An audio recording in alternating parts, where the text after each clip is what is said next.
I never thought someone like her would even know my name. I'm the maintenance man in the building her company owns, the guy with the toolbox who shows up when something breaks and disappears when it's fixed. But one Saturday afternoon, a laundry room door jammed shut, and I ended up trapped in a space barely big enough for two strangers. She runs the place, and I carry a wrench, and we had every reason to sit in silence until someone let us out. But something about that small, dim room made the walls between us come down, one honest word at a time. My name is Henry. I'm 32 years old and I work as the live in maintenance man at a building called the Ashford.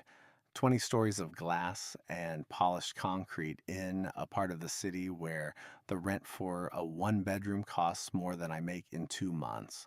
My job is simple. I fix things: leaky faucets, flickering lights, stuck windows, garbage disposals that sound like they're chewing gravel.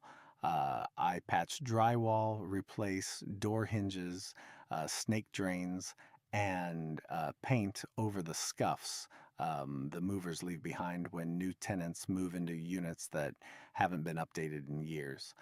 The people who live here don't see me. I don't mean that in a self pitying way, I mean it literally. I walk into their apartments with a toolbox and a work order, and they keep doing whatever they were doing before I knocked. They're on the phone, making dinner, scrolling through something on the couch. They point at the problem without looking up, and I fix it, and they say thanks without turning around, and I let myself out.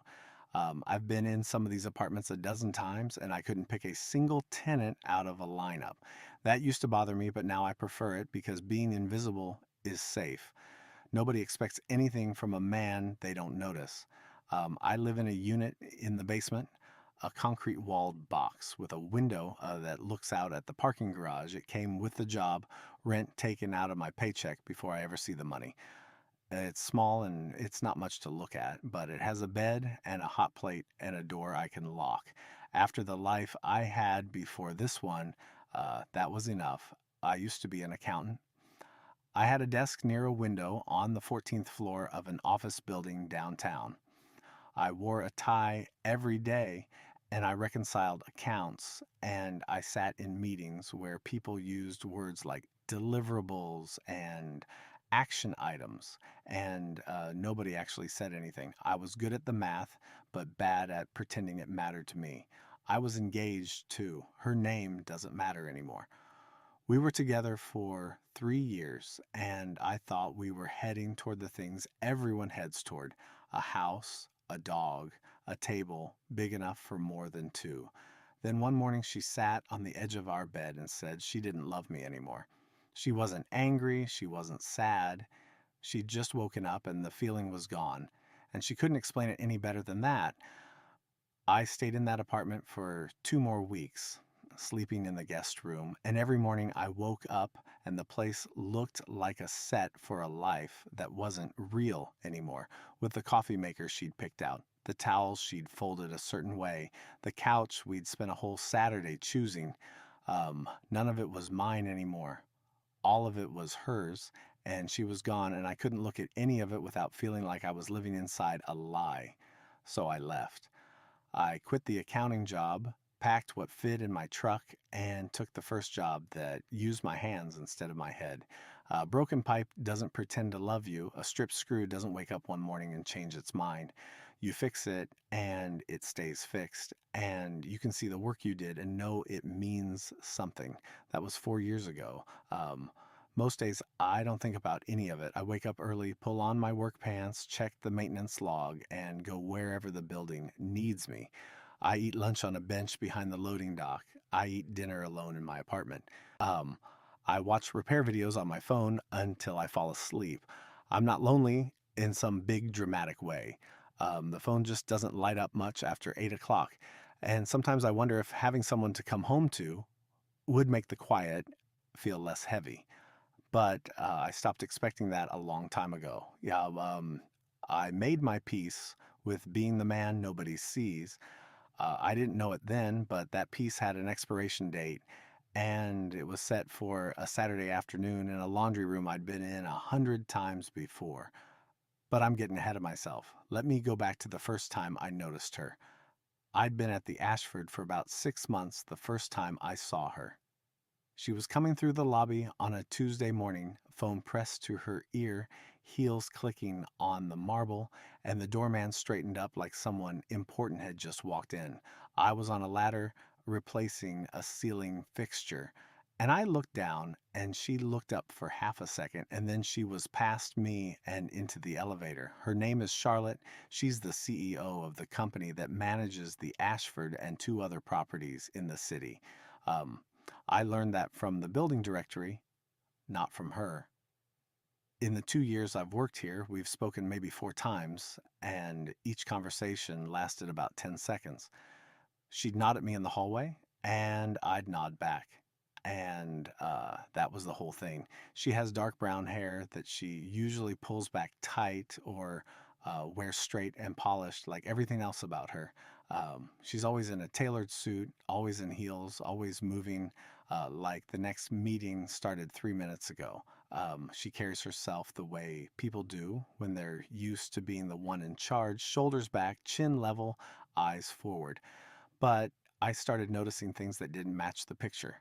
She carries her own laundry basket down to the basement on Saturday mornings. I've seen her in the elevator with it, a wicker basket pressed against her hip, her free hand scrolling through her phone.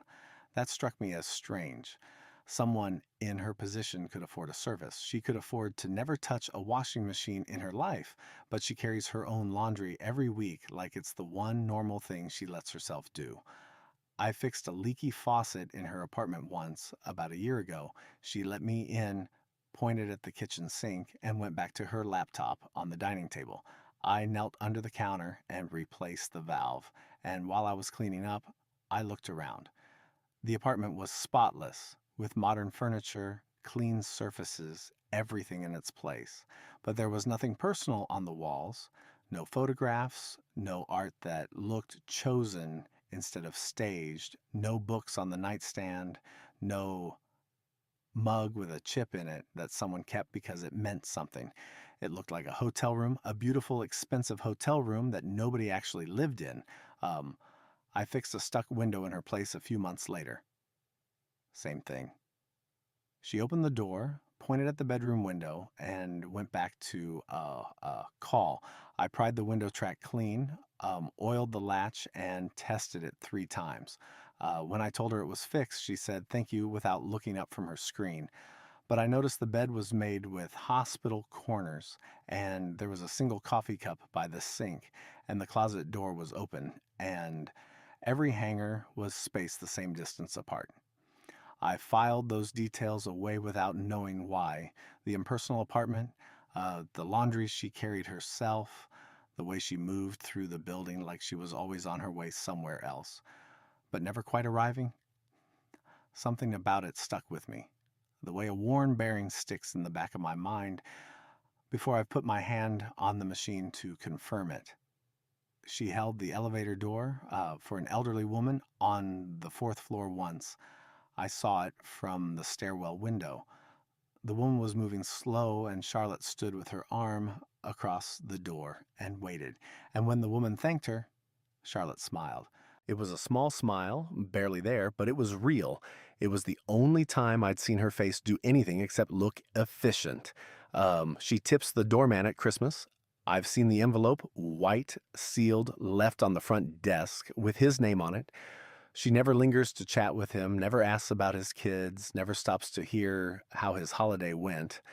It's not coldness. It's more like she's moving too fast to let anything slow her down, and the people around her are just part of the scenery she passes through on her way to the next thing. I wondered sometimes what it would be like to talk to her, not as the maintenance man and not as the CEO, but just as two people who lived in the same building and shared the same hallways. I wondered if she'd be different without the suit and the phone and the schedule. I never expected to find out. The laundry room is in The basement, one floor above my apartment. It's a concrete box with two washers, two dryers, a folding table bolted to the wall, and a metal door with a push latch. The ceiling has a single fluorescent panel that buzzes like a trapped insect, and the air always smells faintly of detergent and warm lint. There's no window. The room is maybe 8 feet wide and 10 feet long, and when both machines are running, the heat and the noise fill every corner. It was a Saturday around 2 in the afternoon. One of the washers had been making a grinding sound for the better part of a week, and my boss had texted me that morning to go take a look.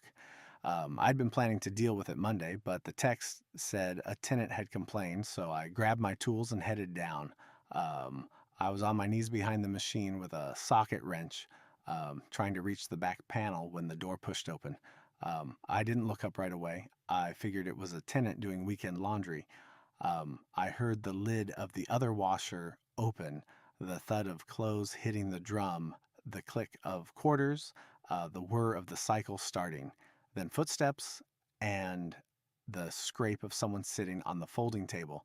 I stood up to grab a different wrench, and that's when I saw her.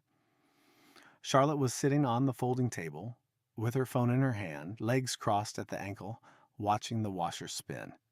She wasn't in her suit.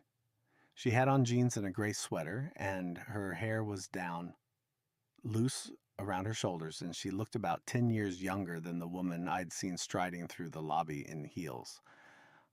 She looked like a person instead of a title. She noticed me standing there and blinked. "I didn't know anyone was in here," she said. "I'm just fixing the other machine," I said, and held up the wrench like I needed to prove it.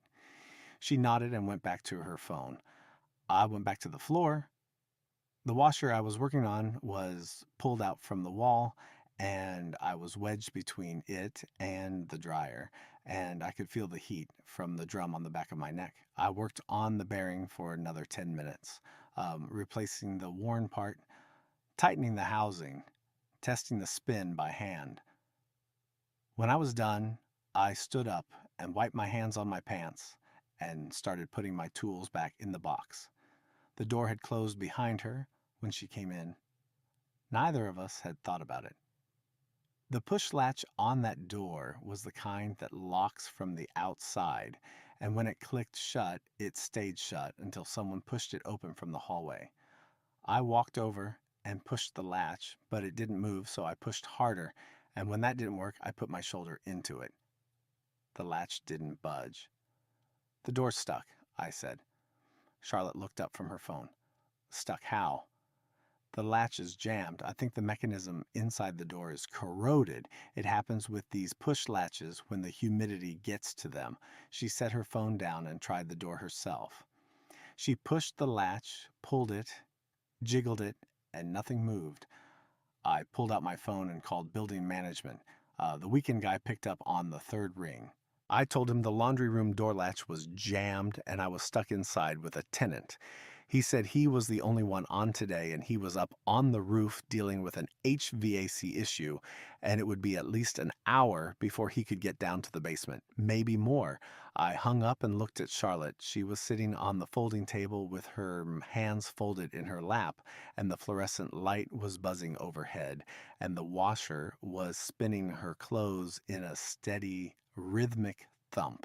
"Could be an hour," I said. "Maybe longer." She let out a breath that wasn't quite a laugh. "Well," she said, "I've been stuck in worse places." I sat down on the floor with my back against the dryer. Charlotte stayed on the folding table. The room was about 8 feet wide, which meant there was maybe 5 feet of space between us, and every one of those feet felt like a mile. I made myself as small as I could, knees up, toolbox between my legs, eyes on the floor. It's what I'm good at, taking up less space than people expect. She was on her phone. I could see the screen from where I sat, not because I was trying to, but because the room was small and the screen was bright. Emails, calendar blocks in different colors, a notification from something called Operations Hub. No texts from friends, no social media, no personal anything. Just work stacked on top of more work, filling every inch of the screen. The washer hummed. The fluorescent panel buzzed.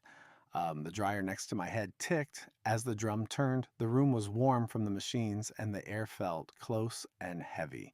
And I could smell the detergent she'd used, something clean and faintly floral that mixed with the industrial smell of the concrete walls.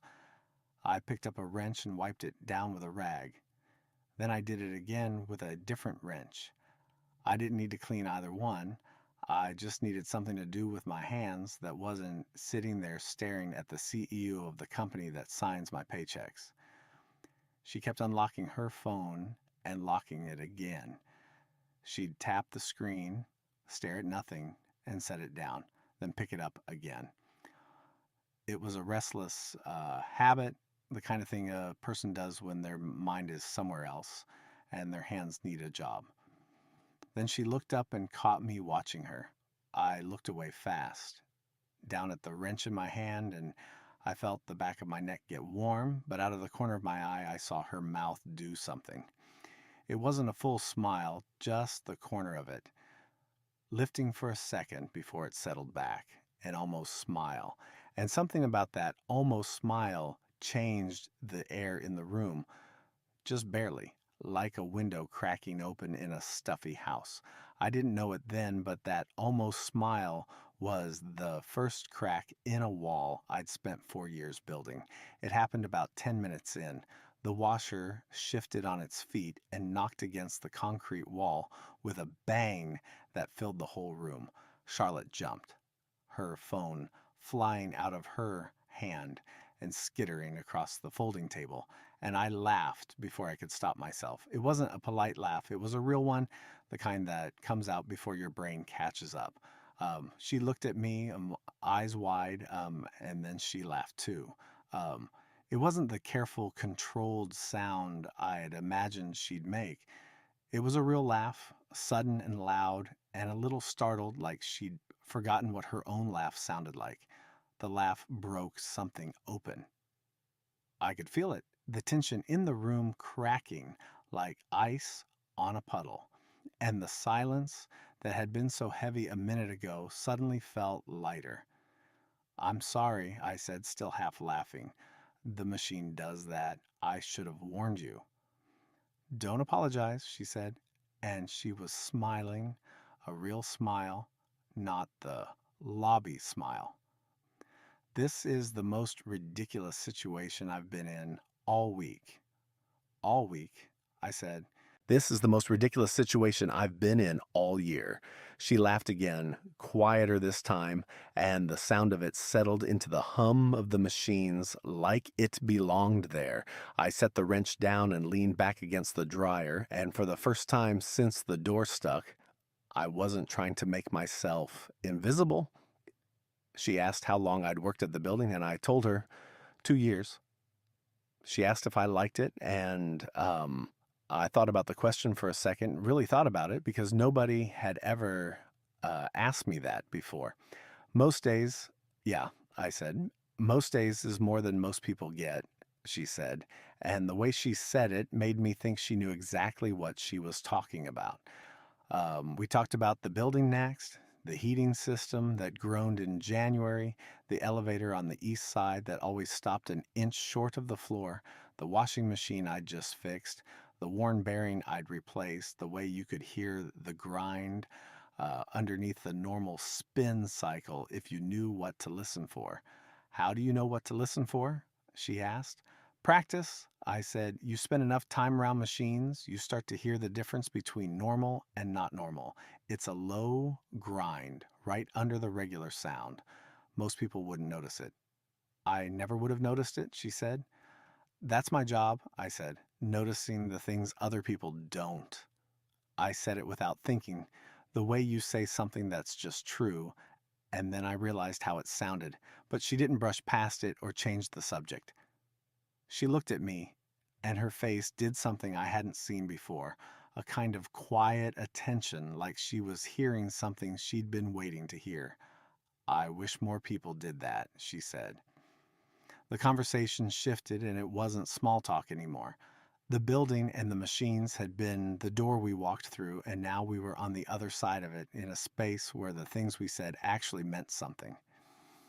She asked about my life outside the building, and I turned it back on her because I didn't have much to say about my own evenings. Um, I asked when the last time she took a day off was. She paused. And the pause lasted long enough that I thought she wasn't going to answer. She looked at her phone, still sitting on the folding table where it had landed, and then she looked at the washer spinning her clothes, and then she looked at me. I don't remember, she said. That was 3 words, but the way she said them told me more than a speech would have. I didn't push, I just waited. And the machines hummed, and the fluorescent light buzzed, and the room held its breath. She started talking, not about the company, but about herself. She'd started the business with one property, a small apartment building on the south side that nobody wanted to touch. She was 24. She took out a loan she could barely afford, lived in the building's smallest unit, and spent the first year fixing it up herself, painting walls, replacing toilets, hauling trash out of units that hadn't been cleaned in years. She grew it from there. One building became 2, then 3. She hired staff, built a reputation, and the company turned into something real. 40 employees, 3 properties, a name that meant something in the industry. On paper, it was a success story. She'd built something from nothing, and she should have been proud, and maybe she was, but somewhere in the middle of all that building, the rest of her life emptied out. Friends stopped calling because she was always working or too tired to go out. Relationships never started because there wasn't room for one, not with the hours she kept and the weight she carried. Her apartment, the one I'd been in twice, was spotless and empty because she was barely there long enough to make a mess. She didn't say she was lonely. She didn't use that word. But I heard it in the way she talked about the apartment that looked like a hotel room, the phone that only buzzed with work, the weekends that were just Monday prep with different lighting. She carried her own laundry because it was the one domestic thing she did all week.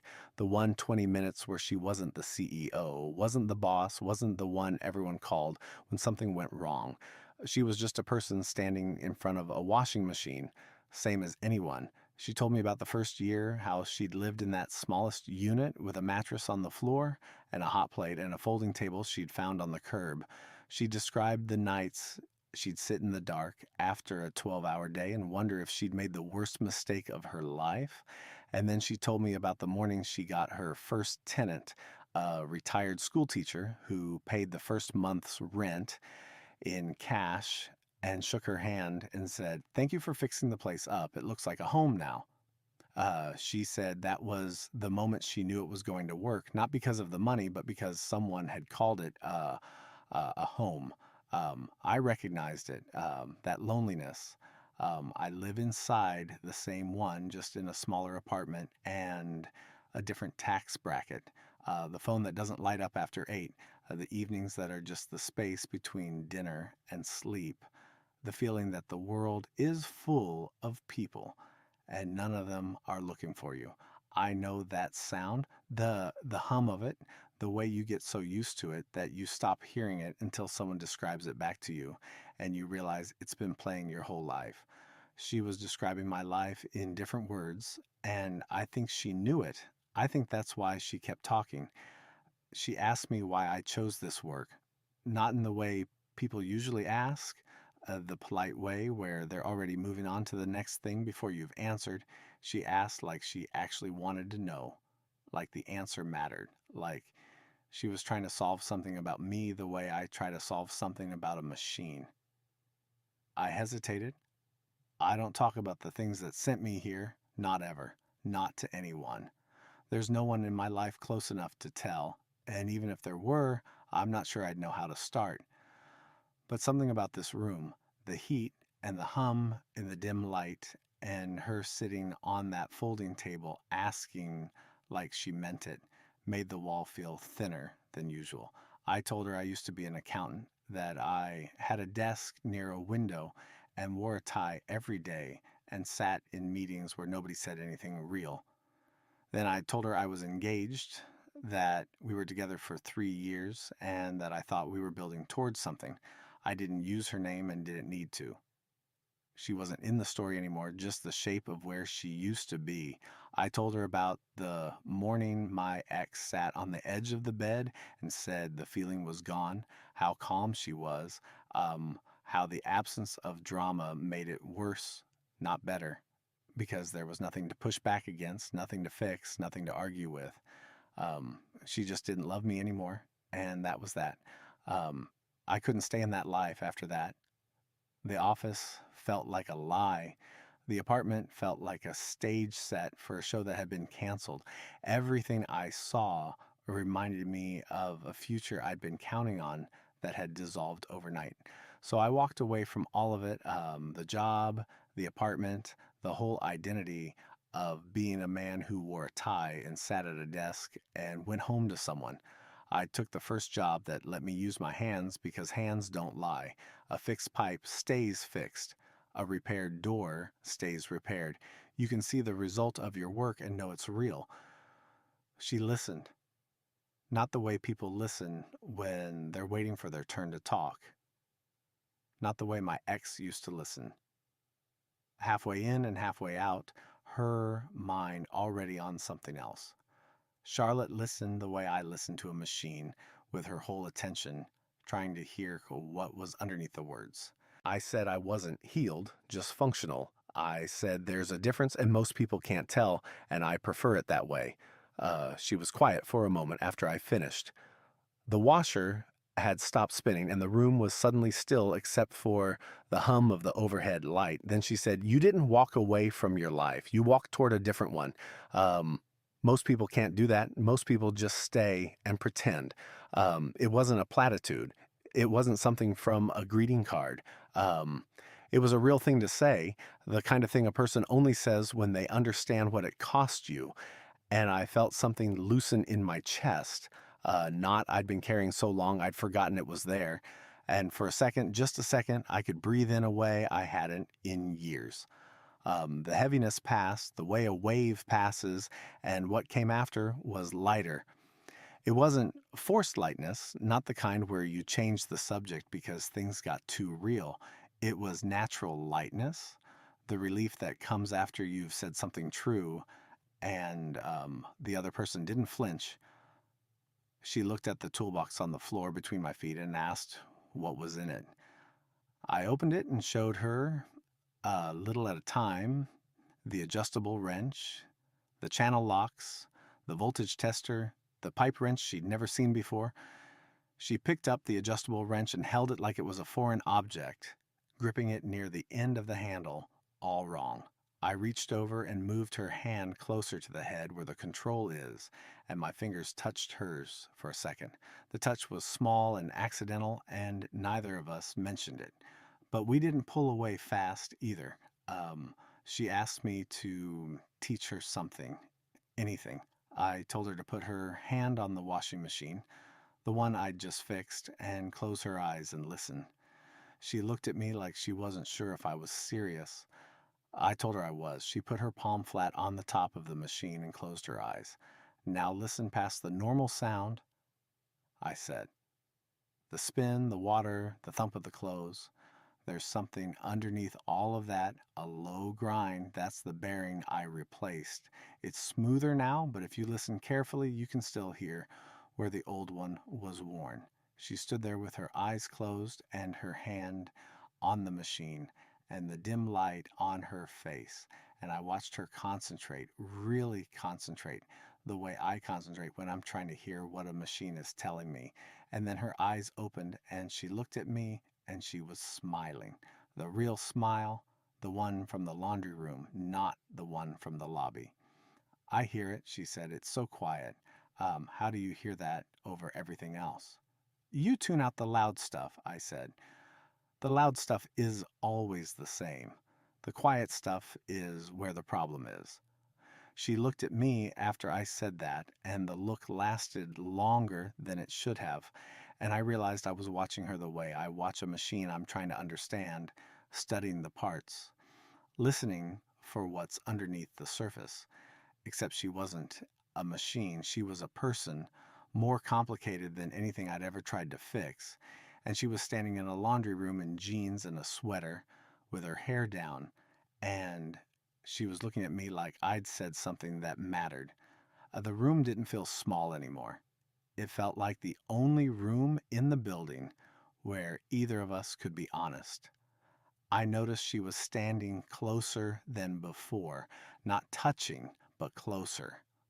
The folding table was behind her, the washer behind me, and the space between us had shrunk without either of us deciding to move. I could smell that detergent again, clean and faintly floral, and I could see the tiredness around her eyes that her makeup usually hid, and I could feel the warmth of the machines pressing in from both sides. I felt something I hadn't felt in years. It wasn't attraction, not in the way that word usually works. It was something quieter, the feeling of being seen, not looked at or glanced past, but actually seen the way you see a worn bearing when you finally hear the grind underneath the spin. I didn't name it, and I didn't need to, but I knew it was there, and I think she did too. The machines hummed around us, and the overhead light buzzed, and the room was warm and close, and felt like the inside of a secret neither of us was ready to say out loud. Um, she sat back on the folding table, and I leaned against the dryer, and for a few minutes we didn't talk at all. We just sat there in the quiet, but it was a different kind of quiet than the one from before. That first silence had been awkward, two strangers trying to disappear. This silence was the opposite. It was the silence of two people who didn't need words anymore because the important things had already been said. Footsteps echoed in the hallway, followed by voices and the crackle of a radio on the maintenance channel. Then came a knock on the door and a voice calling out, "Maintenance, I'm here for the laundry room door. Henry, you in there?" The sound cut through everything. Um, I stood up. Charlotte straightened her sweater and pushed her hair behind her ears, and I watched the CEO posture come back, the shoulders leveling, the chin lifting, the face settling into the mask she wore in the lobby. It happened in about 2 seconds, like armor being buckled on, and the woman who'd stood with her eyes closed and her hand on a washing machine was gone. I picked up my tools and put them back in the box. I closed the lid, rolled my shoulders forward, and looked at the floor. The maintenance man was back too. The door swung open, and the coworker from the day shift stood there, a can of WD-40 in one hand. Cool hallway air poured in, and the fluorescent light from the corridor was harsh and white after the dim warmth of the laundry room. I blinked against the sudden brightness. The room had been its own world, and now the real one was rushing back in, cold and loud and familiar. My coworker looked at me, then at Charlotte, and something moved across his face. Confusion, maybe, a question he was smart enough not to ask out loud. "Sorry it took so long," he said. "Roof unit was worse than I thought." Charlotte thanked him, professional and polite and distant. The voice I'd heard in the laundry room was gone, replaced by the voice she used in emails and building memos, smooth and efficient and completely closed. I felt the distance coming back like a tide rolling in. Of course, we were stuck in a room, that's all it was, a stuck door and an hour to kill. She was bored, and I was there, and the conversation was just something to pass the time.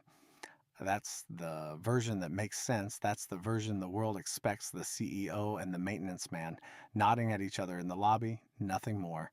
I picked up my toolbox. I looked at Charlotte and said something I can't remember now, something forgettable, something safe, the kind of thing you say to a person you fixed a faucet for. "Glad you're out," or "Have a good weekend," or something equally empty. I turned toward the hallway. I started walking. 3 steps was how far I got before I heard her voice behind me. "Henry." She'd said my name, not "hey" or "excuse me," but my actual name, the first time she'd ever used it. I stopped and turned around. She was standing in the Laundry room doorway, the dim room behind her, the hallway light on her face, and she was looking at me with the look from inside the room. Not the lobby look, but the one that actually sees. Um, my coworker had already headed toward the elevator, and we were alone in the hallway. The concrete walls echoed with the distant sound of pipes and the hum of the building's old bones. She took a breath. I don't want to go back to nodding at you in the lobby like nothing happened, she said. That conversation meant something to me. I don't know if it meant the same thing to you, but I needed to say that. I stood there with a toolbox in my hand and my heart doing something it hadn't done in years, beating fast and unsteady like a machine trying to find its rhythm. I told her it meant something to me too. My voice came out rougher than I wanted, and I didn't try to fix it. She pulled out her phone. Can I have your number? She asked. She didn't ask in a professional way or in an in case something needs fixing way. She asked in a real way, a way that said she wanted to talk to me again, not about the building, not about the pipes, but about the things we'd said in that room. I gave her my number. My hands were shaking just slightly as her thumbs moved across the screen, typing it in, and then she looked up and smiled. The real smile, the one that had nothing to do with being a CEO and everything to do with being a person standing in a hallway who'd just done something brave. I'll text you, she said.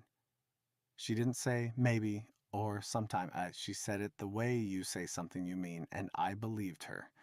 She walked toward the elevator, and I watched her go. The click of her shoes on the concrete was different now. It sounded like something beginning. The elevator doors opened, and she stepped inside, and she looked back at me one more time before the doors closed, and then she was gone. I stood in the hallway for a long moment. The laundry room door was open behind me. The machine's quiet now, the light above still buzzing. I could still feel the warmth of that room, the sound of her real laugh, the way she'd held the wrench like a foreign object, the way she'd closed her eyes and listened for the grind underneath the spin. My phone buzzed in my pocket, a text from a number I didn't recognize, just 2 words and a name. Hey, it's Charlotte. I read it 3 times, and for the first time in a long time, the silence in my life didn't feel quite so loud. I stood in that hallway holding a toolbox and a text message, feeling like a man who'd just been found after years of being lost. If this story found you at the right time, subscribe. There are more quiet stories here, the kind that build slowly and land softly.